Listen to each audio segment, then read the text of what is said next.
Oh, yes, it will be. Oh, they can wait. I'm gonna run out of fight. Don't worry about it. Ready?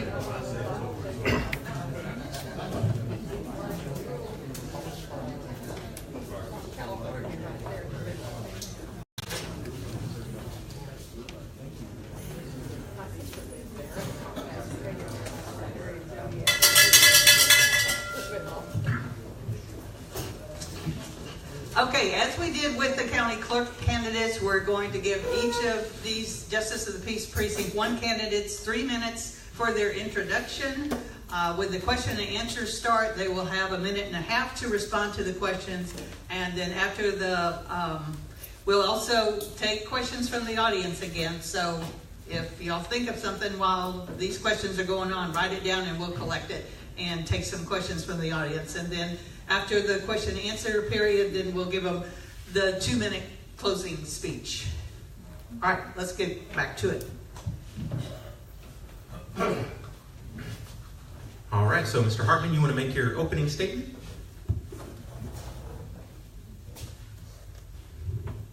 Well, first off, I'd like to thank everybody for coming out tonight. My name is Kyle Hartmann, and I'm a candidate for Justice of the Peace in Precinct 1. I currently live in the Rudersville area and work as an electrician for my family's business, Hartman Electric. I'm a 4th-generation Fayette County resident and a graduate of Grange High School. After that, I attended Blim College, where I received an Associate of Science degree in Criminal Justice. After that, I attended Sam Houston State University, where I graduated summa cum laude and received a Bachelor's of Science degree in Criminal Justice. I've remained involved here in the community since a young age. Currently, I'm a member of the Rudersville Hermanson's Lodge 152, the Fayette County Community Theater, St. John's Lutheran Church in Rudersville, and the Shared Lutheran Ministries. My goal for this office is to provide an honest, nonpartisan service for the residents of Precinct 1. It would be an honor to serve you, and I would appreciate your vote in the upcoming election. Thank you. Mr. Berger. I got smart. I didn't bring no big noteboard.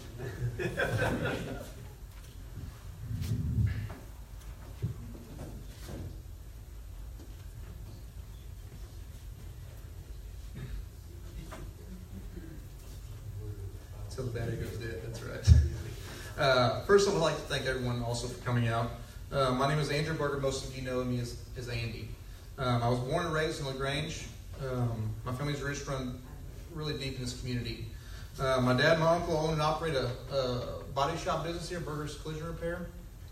My grandfather was a school teacher at Grange ISD, where he taught auto mechanics, and a few of you probably here tonight probably took this class. So I graduated from Grange High School. After graduation, I attended Police Academy. After Police Academy graduation, I took a job with Fayette County Sheriff's Office as a patrol deputy. I quickly promoted to investigations and began working narcotics investigations, mostly in the undercover capacity. I made it a goal to clean up my community and rid the area of illegal narcotics. In my law enforcement career, I've worked hard to protect the citizens of this community. I've seen people at their worst, given advice to men and women twice my age, and educated the youth on drug and alcohol awareness. I have much needed knowledge in both criminal and civil law to fulfill the duties of the office. Fayette County folks have a sense of pride about them. We work hard to provide for our families and are always willing to help our neighbor. I was raised on the same values and principles just like so many leaders in our community were. I'm married to my wonderful wife, Jennifer. We have 4 children, who she's at baseball with right now, at that zoo. And we have 3 dogs and property where we run cattle. And I believe my duties as peace officer and my life experiences have given me the knowledge to be your next Justice of the Peace. Thank you. Thank you. Mr. Peck.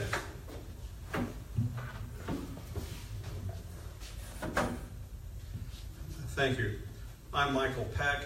I'm running for Precinct number 1, Justice of the Peace. It's a pleasure to be here. I want to run for Justice of the Peace in Precinct 1. Precinct 1 has the jail and the Justice Center. It has the courthouse, which is the county seat. It has the business district, and it has the hospital. The Justice of the Peace that you have for Precinct 1 occupies a very important niche here in the community. I've always been, and I've always tried to be an integral part of any community that I've been in. My past experience presently, I practice law in Flatonia. I've been a NCIS agent. I'm a retired Naval Intelligence Officer. I'm a former adjunct faculty at the Law Enforcement Academy at the University of Houston, where I taught deputy sheriffs and police officers the intricacies of criminal evidence, criminal procedure, and so forth. I've really enmeshed myself in law. I attended the University of Texas, Phi Beta Kappa. I attended the University of Texas Law School, and immediately thereafter started practicing law because I wanted to help people. I also have a little bit of management experience in a number of other different areas. I was also regional counsel for KBR. I lived 5 years in Baghdad and Kandahar and Kabul. I managed an office of 6 paralegals and 6 investigators over about 9 time zones and 1 war zone. I managed to treat all of them with respect, all of them with dignity, all of them with the utmost kindness, which is what I do on a daily basis with everybody I meet. There's a saying from a pastor from the 1820s, and I really try to live by it, whether it's in a courtroom or whether it's on the street. And that is, be kind to everyone you meet, because within each person a great battle is being waged. And I always try to help that person weather that battle. Currently I'm locally involved. I'm in the Noon Lions Club. I'm in the Noon Rotary, where I'm on the grant committee, where we gave $250,000 to those in need. The animal shelter, the Bugle Boy. I'm taking a Texas Master Naturalist class. And I'm also a member of the Chamber of Commerce. Thank you. Thank you. Okay, well, let's move to some questions from us. We'll begin with Mr. Hartman. As a Justice of the Peace, the hours that you work in the Jaypee office will be on a part-time basis. However, you'll be required to be on call 24/7. Are you prepared to make your position as Justice of the Peace a priority over other employment? Well, yes, I am prepared to make it a priority. Otherwise, I would not be running. But the nice thing about the nature of the work I do is we work primarily in Fayette County, so I'm always easy to access. I'm close by to any calls that would come forward. And I think it's important for whoever takes over this job, make it a priority, especially in the beginning, to immerse themselves in the office and to learn as much as they possibly can within their first couple of years, and to have less part-time but be more full-time in the Jaypee office. Thank you. Mr. Berger, same question. Absolutely, full-time job. And in my law enforcement career right now, I work narcotics, so that entails the phone ringing at 2 o'clock in the morning, 3 o'clock in the morning, 4 o'clock in the morning, because the people that I deal with always have a problem at 2, 3, 4, 5 o'clock in the morning. It's never during business hours. So would that be a problem? No, absolutely not. And I would make that my full-time job. I would be there in office. Thank you. Mr. Peck, same question. Of course, I'd make being Justice of the Peace my #1 priority. The people of Fayette County deserve nothing less. Thank you. I think this question goes to Mr. Berger first.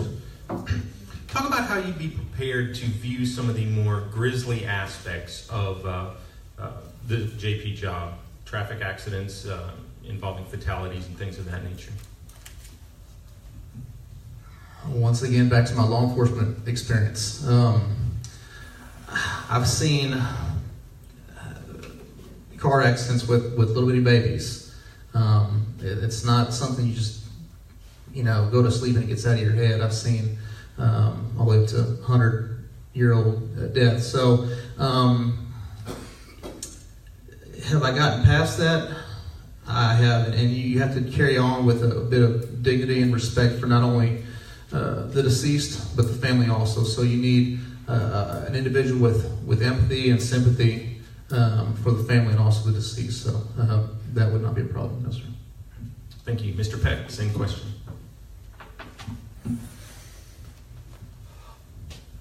I've spent 5 years in a war zone.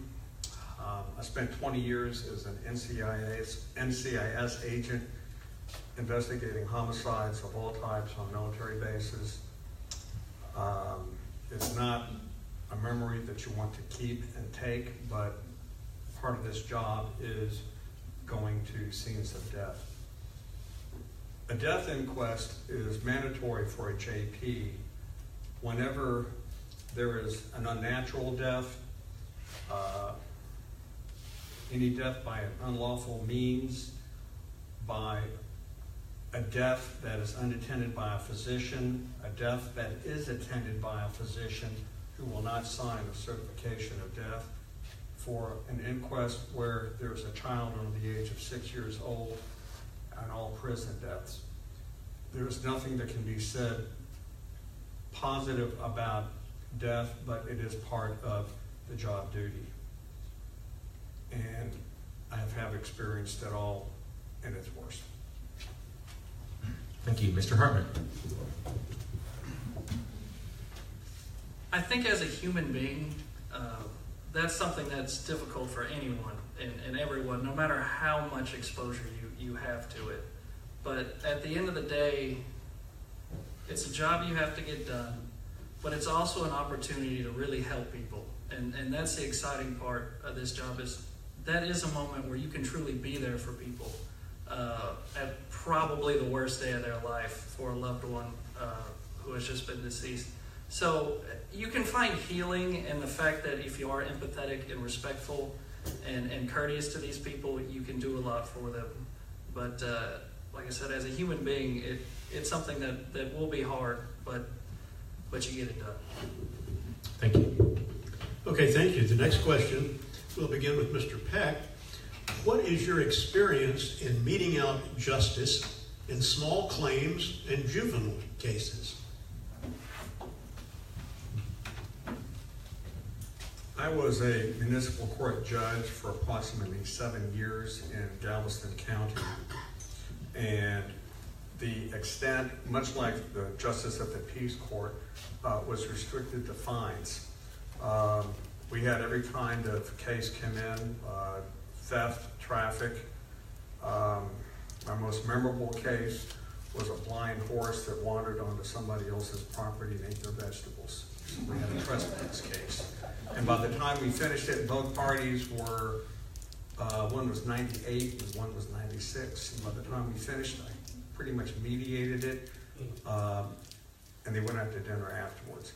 Part of the job duty of being a judge is to dispense justice fairly, unbiased, unprejudiced, and impartially.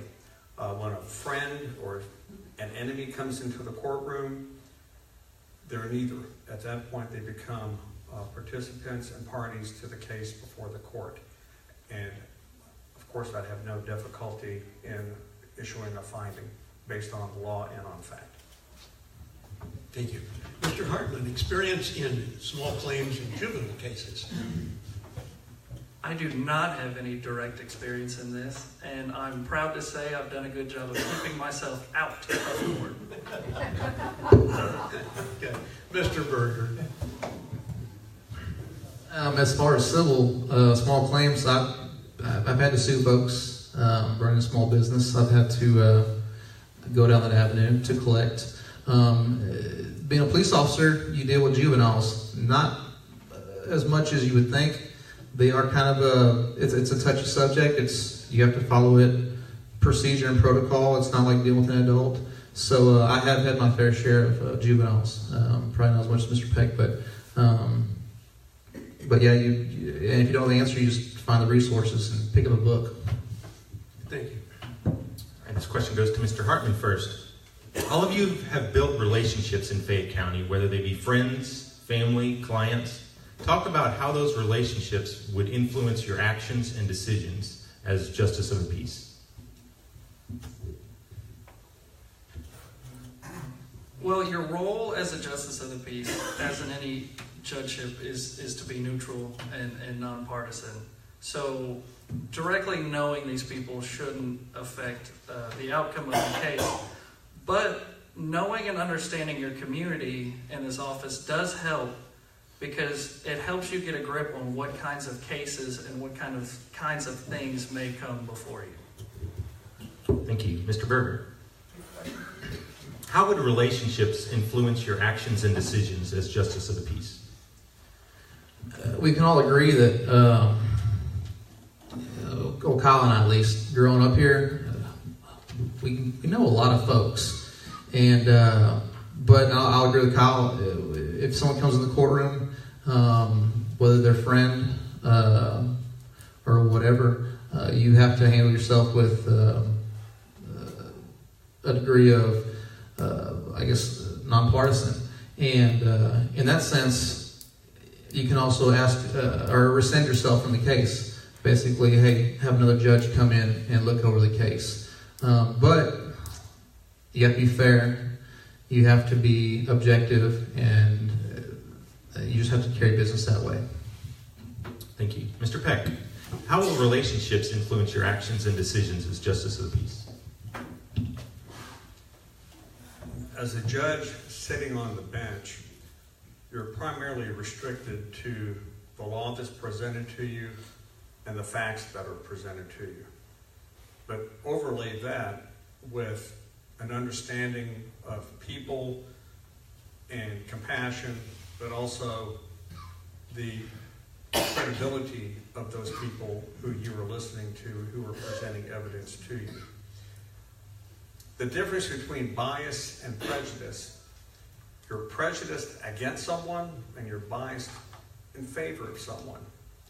And as a judge, you should be neither. The parties come in and you hear the evidence, you hear the facts, you interpret the law, you're dispassionate, you grasp the credibility of the witnesses, and then you make your finding. Thank you. Okay, thank you. None of you are currently holding this office, so in a way, I don't know how much familiar you are with the procedures of the office, but let me pose this question for you. It relates to the economics of the office, the finances of the Justice of the Peace system. I believe we're going to begin with Mr. Berger. What will you do to assure that the Jaypee office will be administered in a financially efficient manner? Well, if it's not broke, why are we going to fix it? Okay, it's been running for years just fine. I know there's two ladies in there right now, and they take care of all the citations and scheduling and all that. And I mean, it's pretty well set out in the budget. That's what you have to spend. Don't overspend it, and your office runs just fine. Okay. Mr. Peck, same question. The budget of JP1 for 2018 is $196,160. The pay for the judge is $44,400, and the next largest expense would be for the legal assistants and clerks who are in that office, which are $69,564. Just happen to look at the budget. One method I am wanting to implement, as authorized under the Code of Criminal Procedure, is the digitalization of all the court records using OCR to have instant access and instant retrieval of all those documents, what the Jaypee office doesn't have. Also, by digitizing all the old documents, you save space. The primary benefit of doing this would be that it would be at no cost to the county. There is a $4 fee levied on every fine under the Jaypee Technology Fund under the Code of Criminal Procedure. So all I can say is that it will probably greatly make the office much more efficient and much more economical and responsive to the public. Thank you. Mr. Hartman, talk about assuring the office will be administered in an efficient manner. Well, first off, record keeping is crucial to anything. You need to know how many inquests am I going out on, what types of cases are we having come into the office, how many cases, what are we spending money on.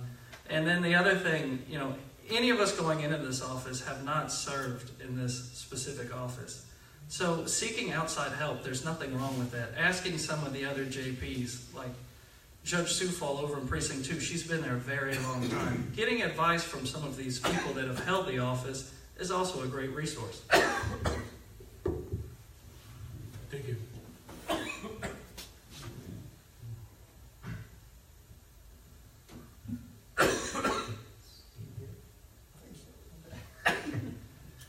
Okay, Mr. Peck, Yes. you get the next question. How important or not is to have substantial separation between the sheriff's office and the JP's office to ensure impartial decisions?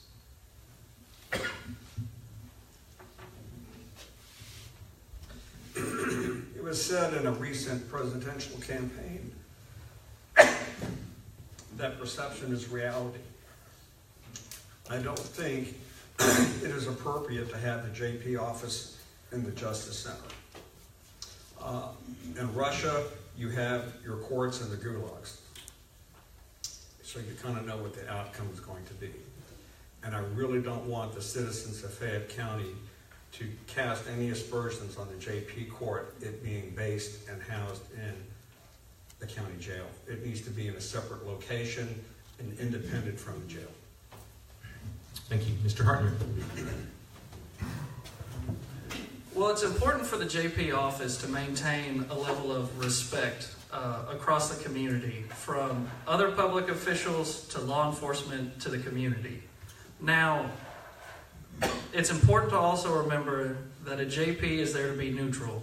So your job is not to make sure every single ticket is paid. Not every single ticket gets on. Sometimes you have to make practical rulings and practical decisions to see which one should withstand and which one should be dismissed. Thank you. Mr. Berger. I know if Miss Teresa and Miss Baldwin were up here right now, they'd say yes when they get a bigger space, because I know they're cramped in there. There's advantages and disadvantages. Advantage being that in the event that there's an overcrowding in the jail, which here lately is an issue, the JP can go in there and magistrate not only once a day, but maybe a second time a day in the afternoon, to get some of those folks moved out and bonded out. Also, in the event that a warrant needs to be signed, an arrest warrant, that's an advantage being at the sheriff's office. But I do agree with Mr. Peck on this, that there may need to be in the future a separate entity to basically move it away from a jailhouse, because you're going to pay your ticket at the jail. And I know when I worked there, you walk in, it's confusing. Well, where do I go? Dispatch is here, well, JP office is here. And I know the ladies in the 911 are answering phone calls, and they don't need to be dealing with that. So there in the future will most likely need to be a bit of separation. Thank you. Okay, I believe we're going to be moving with Mr. Hartman this one. How do you feel about a Jaypee being accessible to the public? And what tools will you utilize to be accessible and provide timely responses if elected?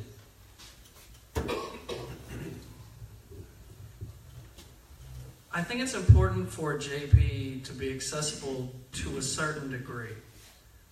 It's important to remember that in order to remain neutral and nonpartisan, you can't get too involved in everybody's issues before it's actually in your court. So you don't want a lot of people calling your personal cell phone saying, hey, I just got a ticket, can you help me get off? Or, hey, I have this civil problem, what do you suggest? That's not your job as the Jaypee. You have to make sure you remain neutral and nonpartisan and not get too involved in some of these problems. Mr. Berger, same question, but how do you feel about a justice of the peace being accessible to the public, and what tools would you utilize for timely response? Accessible to the public. And be there 8 o'clock in the morning, maybe even sooner. I know folks start their day 8 to 5. Be there, be available. But I'll agree with Kyle.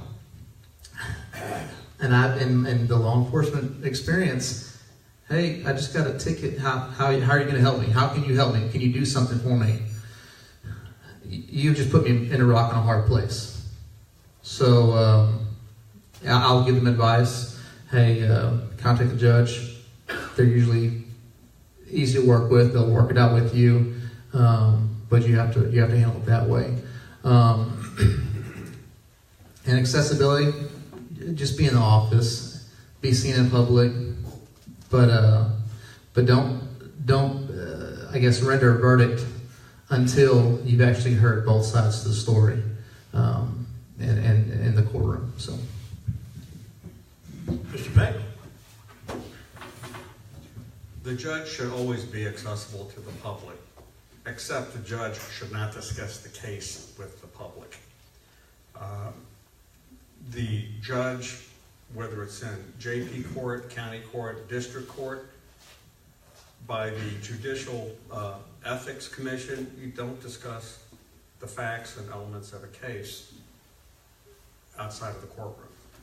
It's just a basic premise. But as far as being accessible to the public, I intend on being available to any group that's willing to listen to me talk and present any kind of information they need about the justice system. Thank you. And this question goes to Mr. Berger first. What are the 2 most important personal qualities that make you the most qualified candidate for the Jaypee position? What are the 2 most important personal qualities that make you the most qualified candidate for this position?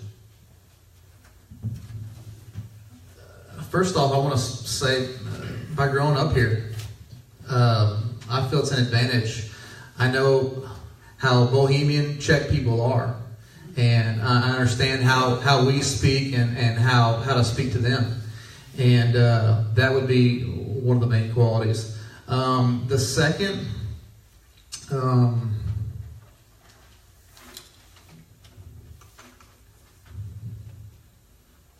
repeat again? What was it? The 2 most important personal qualities that make you the most qualified candidate for this position. And the second part would be my life experiences. Early on, I had to grow up fast. So I've been through a lot of things. And then in the law enforcement career, I've seen a lot of things that a young man wouldn't normally see. So I've dealt with domestic disturbances, separated people. I've heard those stories. Drug awareness, alcohol awareness, and I've been able to see all realms of it. Thank you. Mr. Peck, the 2 most important personal qualities that make you the most qualified for this position. I suppose, like Andy, I've also had an extensive life history. One of the things that I have or at least I feel that I have, is an intuitive understanding of people and a compassion for people who have less than desirable circumstances that they live under. I've been practicing law for decades. I've heard every story, every situation, every scenario, and not all of them are pleasant. As an NCIS agent, I've encountered every type of legal scenario, most of which had very unpleasant consequences. As a municipal judge, I had people come in who also came from unpleasant circumstances.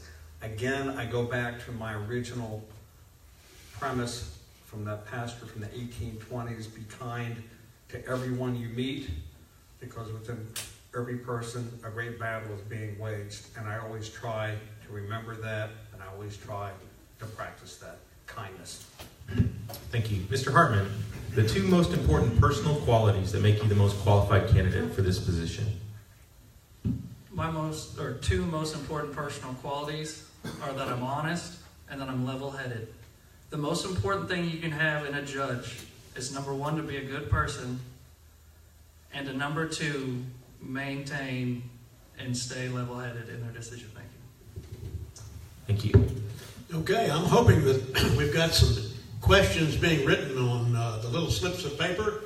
Deborah, have you got any of those passed out?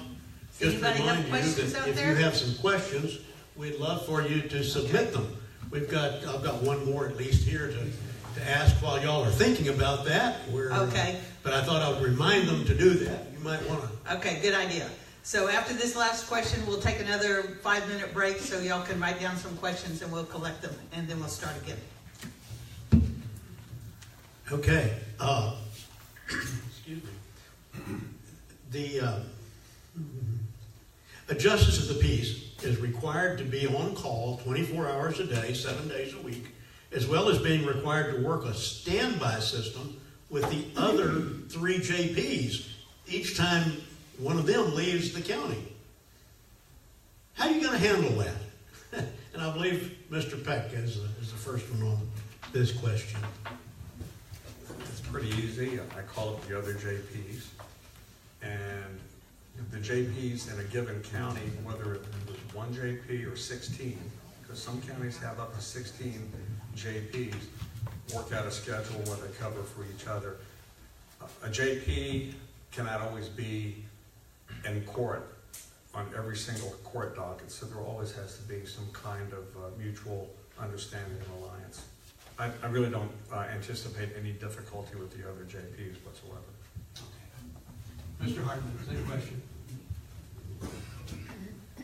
Well, it's about checking your ego and working with the other officials and maintaining a healthy working relationship with them. Okay. Mr. Berger, any thoughts? Yes, certainly. A justice of the peace is required to be on call 24 hours a day, 7 days a week, as well as being required to work a standby system with the other 3 JPs each time one leaves the county. How will you handle that? As a police officer, I do that now. I'm 24/7. If the phone rings tonight, hey, we found a meth lab, whatever it is, I'm going. So that's not a problem. I've also had the opportunity to, in my law enforcement career, work with all except for one sitting JP. So I don't foresee that being a problem. I have a rapport with all of them, including Mr. Zablak and Flatonia. Actually, good friends, I'd say. So not a problem at all. Okay, thank you. And we do have one more prepared question before we hit that intermission, and it actually is sort of related to the one you just asked, Larry, but more specifically, what connections or experiences with county employees do you have? And will those relationships be of any benefit if you're elected? And this goes to Mr. Hartman first. What connections or experiences with county employees do you have? And will those relationships be of any benefit if you're elected?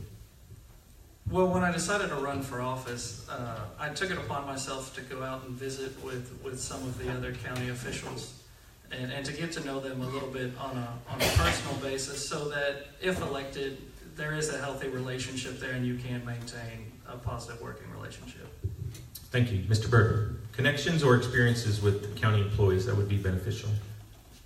I would say it'd be a smooth transition.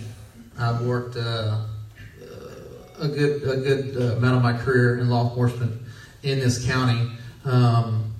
So my rapport with the DA, all the way down to the, Mr. Jean who works at the courthouse. I've had interaction with all of them, and I maintain a good rapport with all the folks here. Thank you. Mr. Peck, connections or experiences with county employees that would be beneficial? Yes. I've tried cases and have had cases heard in district court, before Judge Steinhauser, before Judge Ed in county court, and I've had cases that have been heard and tried in front of every Jaypee in the county. I've been in the county clerk's office, got to know all the clerks. They're very helpful. District clerk, got to know them. They're very helpful. I interact with the county attorney, both Peggy and James, on numerous cases repeatedly over the past number of years. I think I have pretty good connections with everybody, and I would not anticipate that having any interference or impeding the performance of my duties as a Jaypee, and actually I think it would probably help because I already know them all. All right, thank you. All right, it's audience question time. Okay, we're going to take another 5-minute break. Y'all think of some questions. Come on. All right. Grab some coffee, grab a slip of paper, write down your question, and we'll pick it up in 5 minutes.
Hello. Hi there, how are you? I'm doing good. I'm sorry. I almost stepped on you.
It's about time.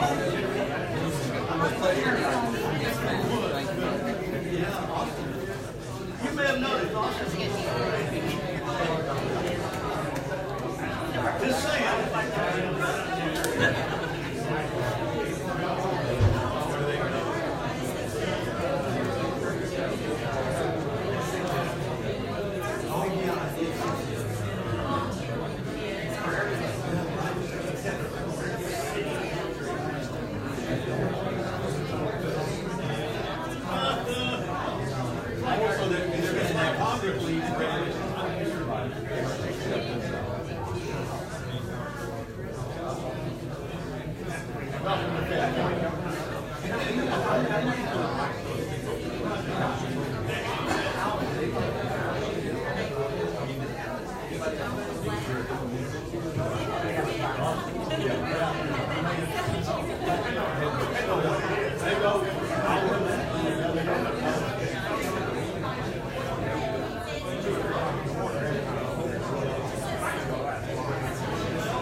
Okay, everybody, let's get back to your seats.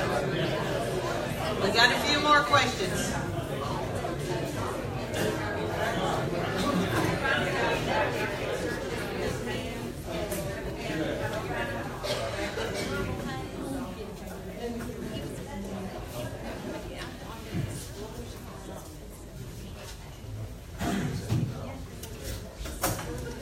Okay, thank you guys. And before I forget, when this is over, if anybody wants to stay and help put up the chairs, that would be great.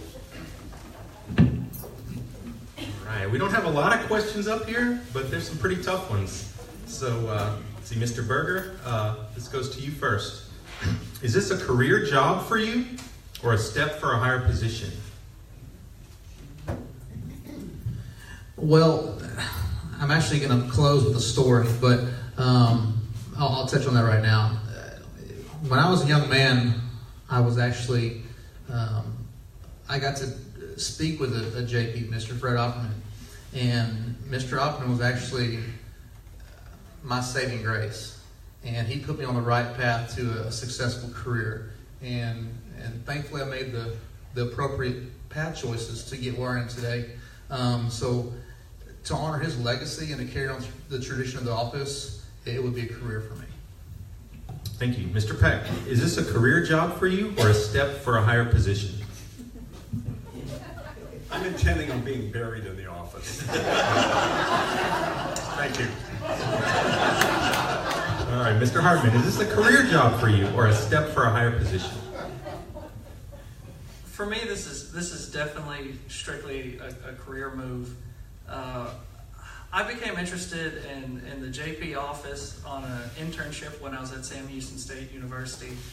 I got to sit in on some court sessions and see the Jaypees over in Walker County and get to know them, and they were great people and down-to-earth people, and that's why I pictured myself in this office, and my only interest is in this specific office. I don't envy county clerks. That's a job I never want. I don't envy county judge with all the budgetary concerns or our commissioners. They do a great job, but I don't want any of that.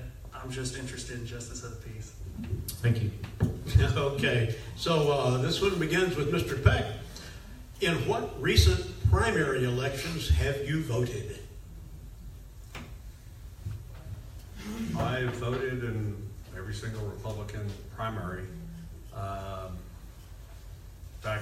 Going back to 92, I was the chairman of President Bush's motorcade committee at the 92 convention.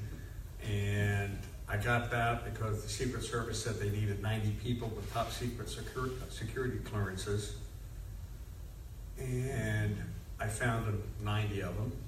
They were all Navy and Marine intel types with secret classification, top secret classifications. And ever since then, I voted Republican primary. Okay. Including in Fayette County. Mr. Hartman, in what recent primary elections have you voted? I voted in every Republican primary in my lifetime, which is a couple of them, not as many. But in all seriousness, I have voted in every election here in Fayette County. Even when I was in school, it's a 2-hour drive from Huntsville. But I've always felt tied to this community, and Fayette County has always been home in my heart. So I always drove back here and was sure to vote in the Republican primaries because that was generally most of your local offices, and that's what I was mostly concerned with. Yeah, okay. And Mr. Berger? The most recent one with Trump. So, and I'm not sure on the past. I know I voted a few times. So, but I couldn't give you a number. Okay, thank you. Mr. Hartman, this goes to you first. Somebody in the audience wants to know, what new legislation recently enacted do you believe will affect the duties of the Justice of the Peace? What new legislation recently enacted do you believe will affect the duties of the Justice of the Peace?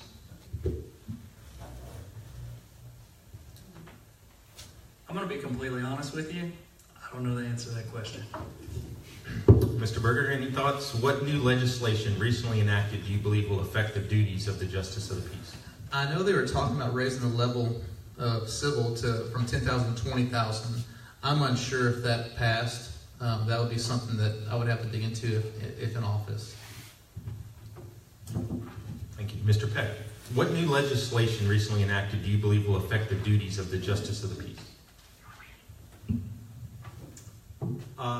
There's been several legislative enactments that became effective September 17th of last year. 5 of them really are rather pertinent to the Justice of the Peace Office. The first one is the Sandra Bland Act. It's incorporated in the Code of Criminal Procedure, whereby an individual who is arrested and who has any type of mental impairment, drug abuse, or intellectual disability, after being screened by the arresting officers, has to be diverted to a treatment center, issued a personal bond, because they don't want people who have mental issues to be kept in a jail. That's not really the right place for them. Let's see, they also enacted a law for purposes of eviction. You can evict people now for prostitution. There's new standards for indigency. If a person doesn't have the money, the court will then determine if they come out on a personal bond. And last but not least, there is a new term for allowing tele-video conferencing by Jaypees, or any magistrate for that matter, for setting bonds and magistrate hearings for all the different judges. Okay, thank you. This, I think, is going to be the last of our audience questions, unless somebody's got a late entry. Is that right? You done? Okay, this is a good one. And I believe that Mr. Berger answers first on this one. If the Justice of the Peace Office is not in the jail, where would you put it? That would be a good question. That would be something that we would have to hash out with the new county judge, commissioners, and go from there. I have no idea. A piece of property somewhere. I don't know. Okay. So, Mr. Peck, where to put it? I would say very, very close to the courthouse or in the courthouse with both the county court and the district court. The Sheriff's Department has the protocols and the procedures down for transporting prisoners, and everybody in Fayette County knows where the courthouse is. Thank you. Mr. Hartman. Well, that's an issue that would have to be coordinated with your commissioners and your county judge. But this is just a practical idea. If we're building a new EMS building, maybe we could put the Jaypee office in the current EMS building, and then you could have a little bit more room, maybe have a formal courtroom, and to use that building since the county already owns it. But like I said, that's not a decision that Jaypee gets to straight up make, but it's an idea. Well, thank all of you. This has been great. We appreciate the questions that you all have asked. And we certainly appreciate the candidates taking the time to come and spend this with us this evening. We lost part of our audience, but then again, you only serve a quarter of the county. So I think you did really, really well in keeping them. Deborah, thank you very much. Oh, you've got two closing statements. Thank you very much. Okay. And Jeff, you want to introduce that? Yes, Mr. Peck, you're first with our closing statements. The Justice of the Peace is the closest court, and usually the only court, that the typical person encounters in the justice system. And it's absolutely paramount that the experience they have, that is, that they feel that they've been heard and that justice has been done, is accomplished in the Jaypee court. The judge who is in the Jaypee court needs, like I said, understanding, wisdom, experience, and an extensive knowledge of the law at his fingertips instantaneously. I want to ask each and every one of you to seriously ponder, consider who would be the best candidate. I'm not the best candidate for this position. I'm the only candidate for this position with prior judicial experience. And I'd like to finish up my closing. I have a meet and greet Sunday at Cafe 77 in Warda. Everybody is invited. And likewise, I have a Facebook, which I post on quite frequently, that explains the various duties, obligations, and issues concerning the Jaypee office, as well as other candidates and other pressing issues in the current political race here in Fayette County. I'd like to thank you, and I want to extend my courtesies to both Andy and to Kyle, both honorable men, and thank you very much. Thank you. Mr. Hartman, your closing statement. Well, first of all, I'd like to thank everyone for coming out and anyone tuning in on Facebook Live over there. Like I've said before, my goal for this office is simply to provide an honest, nonpartisan service. If elected, I hope to serve this community for a number of years. I promise to stay humble and to stay true to my core values of honesty, integrity, and dependability. I will come to work motivated every day to try to improve myself first as a person and second as a justice of the peace. It would be a true honor to serve you, and I would appreciate your vote. Thank you. Mr. Berger, your closing statement. 2 minutes. 2 minutes. I'll talk fast. I promise I'll start it. I was 16 years old, and my home life wasn't good. I was doing, my grades weren't good. I was struggling in school, and I went to Mr. Hartman, principal at the school. Mr. Hartman, I need some help. First person he called, Mr. Wagner. Mr. Wagner, need help. First person he called was Mr. Hartman. Mr. Hartman showed up. Andy, how can I help you? If anybody knew Mr. Hartman, the man owned the room when he walked in, I was scared. talked to Mr. Hartman said, Andy, how are we gonna solve this problem? You know, do better in school, make the right decisions. How are we gonna do this? I said, well, I think I should go live with my grandmother. If that's what he thinks right, okay. He picks up the phone, calls my dad, and he's gonna go stay with his grandmother. Can't be that simple. Apparently it was with Mr. Hartman. It was. Went and lived with my grandmother. Ended up graduating high school and setting goals. And here I stand today with a wonderful family. And I'm very proud of that. And I'm very thankful for Mr. Hartman sitting down and taking the time on me, just like I would take the time on any young man or woman or adult for that fact. So thank you all again for coming out, and we appreciate your vote. Thank you. Thank you.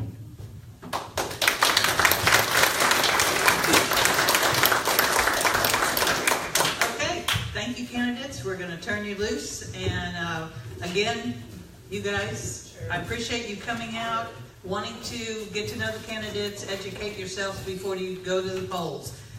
Be sure and take the little card with you that talks about the early voting locations, and also if you want to hang out and help us put the chairs up, that would be wonderful. So thank you. Good night.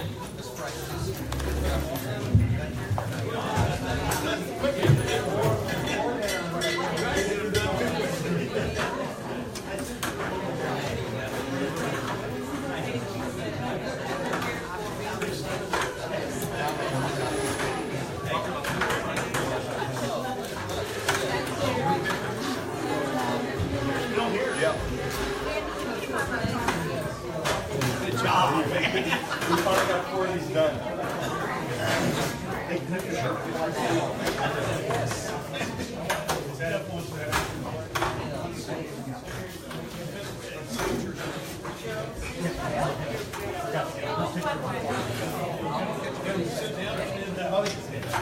Y'all